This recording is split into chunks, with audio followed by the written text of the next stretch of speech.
Now, shall we indulge ourselves? In the exercise. Holy hell!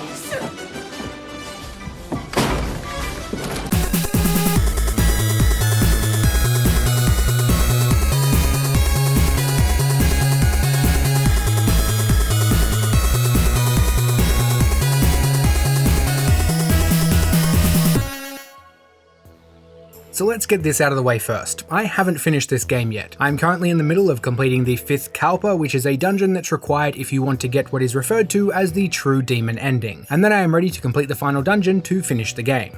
I do know what's ahead of me though, and I did complete this game with a different, easier ending way back in the day, so my thoughts here are not going to be changed by one dungeon. And under the terms of the review embargo anyway, we are actually not allowed to talk about anything story related after a certain point, so since I can't talk about anything that's actually important in the final moments of the game, I figure I can still share my thoughts, run through some of the new features and the way they change the experience, and address some of the questions and concerns you may have. If you are feeling concerned, it's probably because of Nocturne's reputation, and perhaps the reputation of the whole non-Persona Shin Megami Tensei series in general. Nocturne is known for being tough and unforgiving. The original release only had normal and hard difficulty settings, and even normal can pose a serious challenge, especially if you are playing without a guide. The HD Remaster brings with it a pretty important addition, a free DLC that adds a new difficulty setting, Merciful mode. This is more or less an easy mode that will allow anybody to get through the challenges posed by combat. I can't say it will allow just anybody to finish the game, because Nocturne is a challenging game even with combat taken completely out of the equation, but I'll talk about that more in a bit. The reason I think Merciful mode is important isn't because I think the game is too hard. I actually do not recommend playing the whole game on Merciful. Rather, it's the flexibility Merciful mode allows. Unless you are very familiar with the game and/or are playing with a guide that's telling you exactly what skills you need to be learning, what demons you need to be fusing, and what you need to be leveling up in order to have decent strategies available to you for each of the bosses, you are probably going to find yourself in a position where you need to grind. Grinding for levels or skills isn't hard, it's just tedious. Well, I should say, it was tedious. Merciful mode makes regular encounters, the encounters you'll be grinding, very quick and very easy, eliminating the need for constant healing and saving and shortening the whole process tremendously. Once you've grinded out what you think you need, pop it back up to normal or hard and enjoy the challenging boss battle ahead of you. Merciful will significantly cut down the time it takes for multiple playthroughs as well, something you may actually want to do considering all the different endings and the 2 versions of this game that are available if you buy the Maniacs DLC. The default featuring Rido and the Maniacs featuring Dante from the Devil May Cry series. Now, while I do think playing the entire game on Merciful is a mistake that's going to sap a lot of the fun from the experience, it's still possible to enjoy the game this way. Like I mentioned earlier, challenging combat isn't the only thing Nocturne has to offer. The dungeons and puzzles in this game are just as brutal as the bosses. It's actually been refreshing in a way. I can't remember the last time I was this challenged by puzzles and dungeons. It's the kind of design that feels old school, but not in a bad way. Old, but not dated. For my playthrough, I chose the version with Rido in it because it is the version we did not get back in the day. Depending on whether you're coming into this as a new or returning player, the fact that the Rido version is a default can be a good or bad thing. If you played the original English release, then you'll probably want to play the Rido version since you've already played the Dante one, but for new players, Dante will be the more recognizable character and possibly the preferred option, which does require paid DLC.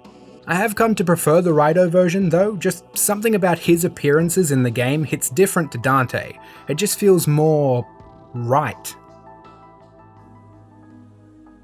Another big addition for the HD Remaster is voice acting, and there's quite a lot of it. It's a definite improvement, the voice work is top notch and it really adds to the story and the characters. It could go a long way to making it feel like a fresh experience for you if you're a returning player, depending on the voices you had in your head for these characters when you were reading the text back on the PS2.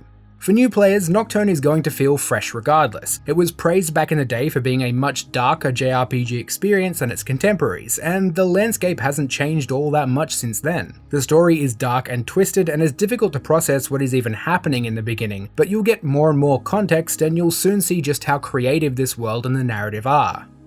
Fans of turn-based battle systems should feel right at home in Nocturne, which uses a variation called the press turn system. Attacking an enemy's weakness or landing a critical hit awards you an extra half turn, or an extra half action. It is essentially the precursor to the once again mechanic you find in the Persona series. With the right abilities and some luck, you may be able to take down the enemy before they even get a chance to act. But this system isn't all sunshine and daisies, because if you miss the enemy or hit them with something they are strong against, you could immediately lose all of your actions, reverting it back to the enemy's turn. So we've got a challenging turn-based combat system, a great story, and tricky but fun dungeons and puzzles. Am I forgetting anything? Oh yeah, Shin Megami Tensei is also a monster collector. Or should I say demon collector? Your party is made up of you and 3 demons, but you won't be capturing demons with Megami balls. No, what you'll need to do is recruit them. Well, either that or fuse them together in the Cathedral of Shadows. Recruiting demons in Shin Megami Tensei is often confusing but enjoyable all the same. You essentially have to negotiate with the demon and make it happy enough to join you. They'll ask for money or items and ask you questions, but they're all rhetoricals or moral quandaries. One answer is going to satiate the demon while the other is going to make it angry or want to leave, and it's really not always obvious what the right answer is. Collecting demons, fusing them together, and filling in the demon compendium is incredibly fun. There are around 200 demons that you can obtain one way or another. The final thing I want to talk about is the music. There's been a lot of confusion about the soundtrack in the HD remaster, and that's because, well, it's confusing. Some people have noticed in some of the trailers or gameplay clips that the music is compressed and sounds low quality, but there's 2 things to note here. The most important is that the vast majority of the soundtrack in the game does not sound like that and are high quality tracks. The other is where the confusion comes in. The areas where the music does sound compressed actually isn't because of compression.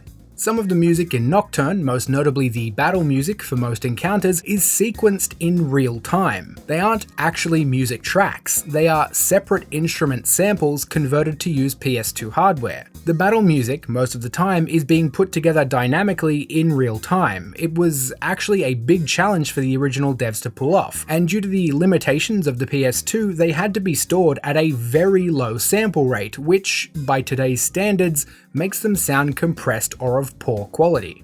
In other words, the reason that some of the music sounds compressed in the HD remaster isn't because they were too lazy to switch the original tracks with newer ones. They did actually do that for the vast majority of the soundtrack. There may have been other ways to remedy the low sample rate instruments, but if they no longer had the original pre-converted samples, those ways would have come at the expense of something else or would have required so much work that it exceeded the scope of a remaster. They probably could have just replaced the whole dynamic music system with standard tracks, but that's not so much a solution as it is a different option with its own downsides. Honestly speaking, I kind of forgot about it after the first couple of times. Even if it's low quality, it's still pretty great music, and I'm glad they didn't drop the real-time sequencing. Plus, the high-quality tracks that comprise the rest of the soundtrack are awesome. Nocturne does have really great music.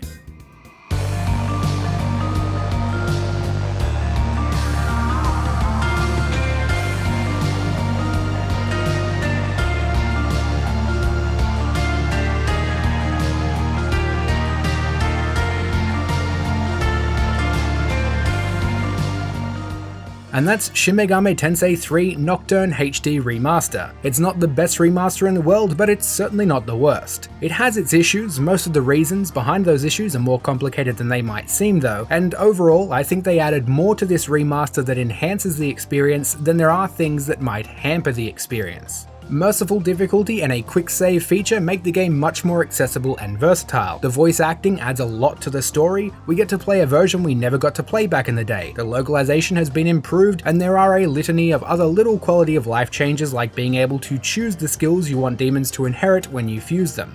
There is enough here for both new players and returning players that I'm happy to recommend it. I've had a lot of fun with it over the past couple of weeks and I'll be capping it off with the true demon ending any day now. Like, subscribe, you know the drill, and other than that, I'll see you all soon.